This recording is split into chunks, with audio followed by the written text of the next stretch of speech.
Introvert ये शब्द आपने कहीं ना कहीं तो सुना ही होगा। ऐसे लोग हमेशा अकेले ही रहते हैं, ना किसी से ज्यादा बात करते हैं और ना ही इनके ज्यादा दोस्त होते हैं। ऐसे लोगों का इस दुनिया से ज्यादा कुछ लेना देना नहीं होता। वो सिर्फ अपने काम से काम रखते हैं। ये कहानी भी कुछ ऐसे ही इंट्रोवर्ट की है, जिसका नाम इरेन है। सुबह 7 बजे हुए थे और इरेन आराम से घोड़े बेचकर सो रहा था। तभी अचानक से फोन की रिंग बजती है। एक बार रिंग बजती है, दूसरी बार रिंग बजती है और तीसरी बार रिंग बजने से भी इरेन की नींद नहीं खुलती है। थोड़ी देर बाद फिर से फोन आता है और इस बार इरेन की नींद रिंग बजने के कारण टूट जाती है। इरेन जैसे ही फोन उठाता है, फोन से आवाज आती है, क्या यार, कब से फोन कर रहा हूं, उठा क्यों नहीं रहा?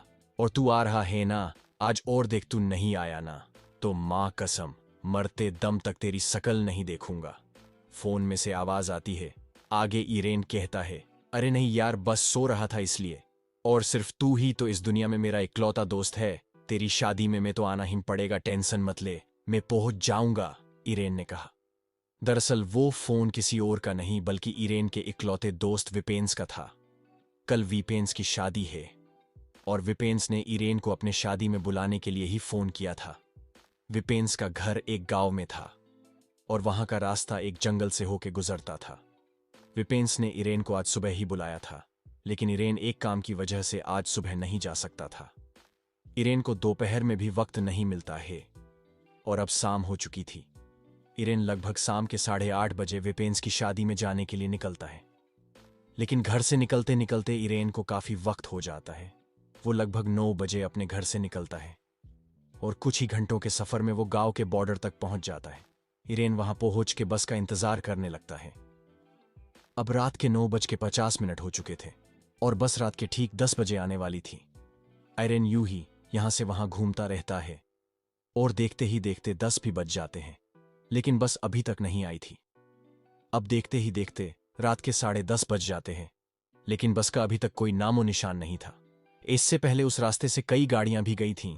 इरेन ने उनसे कई बार लिफ्ट भी मांगी थी, लेकिन किसी ने भी गाड़ी नहीं रोकी।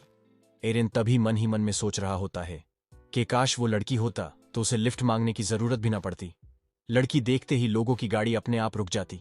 इरेन ये सब सोच ही रहा होता है, तभी अचानक से वहां एक काली शॉल लपेटे हुए एक बूढ़ा आदमी आप पहुंचता है। अचानक से उस बूढ़े आदमी को देखकर इरेन को काफी अच्छा लगता है। इरेन को लगता है कि उसके अलावा वहां और भी कोई है। इरेन उस बूढ़े आदमी से कहता है, आप यहां अकेले क्या कर रहे हैं? क्या आपको भी शादी में जाना? इरेन ने कहा। वो आदमी थोड़ी देर तक तो इरेन को घूरते ही रहता है, फिर भारी आवाज में इरेन की ओर देखते हुए कहता है, इस जंगल में यूं आधी रात अकेले घूमना ठीक नहीं है। तुम जो कोई भी हो तुरंत यहां से निकल जाओ। ये जंगल कोई आम नहीं है। यहां वो रहता है और उसे बाहर से आए हुए लोग कुछ खास पसंद नहीं आते, बूढ़े आदमी ने भारी आवाज में कहा।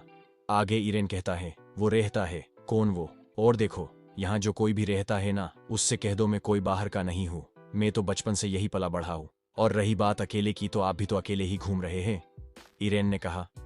पर यह सुन के उस बूढ़े आदमी को बहुत गुस्सा आ जाता है। उसे लगा कि इरेन उसका मजाक उड़ा रहा है। वो बूढ़ा आदमी गुस्से में ही बोला, देखो तुम समझ नहीं रहे, मैं अभी भी कहता हूं लौट जाओ, वरना तुम सोच भी नहीं सकते आज रात तुम्हारा क्या हो सकता है, बूढ़े आदमी ने कहा। यह सुन के इरेन आगे कुछ बोलने ही वाला होता है कि तभी इरेन को पीछे से कुछ आवाज सुनाई देती है। वो जैसे ही पीछे मुड़ के देखता है तो उसके चेहरे पे एक अलग ही खुशी झलकती है। इरेन जैसे ही पीछे मुड़ के देखता है, वो देखता है कि वहां से एक बस आ रही है। इरेन जल्दी से बस की ओर जाता है और बस को रोकने के लिए अपना हाथ हिलाने लगता है। सड़क पर किसी को देखकर बस ड्राइवर भी बस रोक देता है। इरेन जैसे ही बस में चढ़ने वाला होता है, तभी उसे उस बूढ़े आदमी की याद आती है। जैसे ही वो उसे देखने के लिए पीछे मुड़ता है तो वो देखता है कि बूढ़ा आदमी वहां से गायब हो चुका था। इरेन ये देख के चौंक तो नहीं जाता, लेकिन उसे उस बूढ़े आदमी के लिए बुरा लगता है। वो मन ही मन में सोचता है, बेचारा पता नहीं इतनी रात को अकेला घर कैसे जाएगा। मुझे तो पागल लग रहा था और शायद रास्ता भी भटक गया था। इरेन ये सब सोच ही रहा होता है, तभी वो बस ड्राइवर इरेन से कुछ अजीब तरह से बात करता है। जल्दी बैठ जाओ, जल्दी बैठ जाओ, तुम जैसे नौजवानों की हमें काफी जरूरत है, बस, ड्राइवर ने कहा। लेकिन इरेन को ये कुछ अजीब लग रहा था। वो बस ड्राइवर इरेन को ऊपर से नीचे तक देखे जा रहा था और बार बार मुस्कुराए जा रहा था, लेकिन इरेन के पास कोई और रास्ता नहीं था। वो बिना कुछ सोचे बस में बैठ जाता है वो बस पूरी तरह से पैसेंजर्स से भरी हुई थी। इरेन जैसे ही बस में बैठता है उसे और अजीब लगने लगता है। बस के सारे पैसेंजर्स जरा भी हलचल नहीं कर रहे थे, ना तो वो अपनी पलकें झुका रहे थे, मानो इरेन के आसपास कोई बहुत सारी जिंदा लाशें ही बैठी हों। इरेन जैसे ही कुछ समझ पाता कि तभी इरेन के सामने से उसकी तरफ एक हाथ आता है।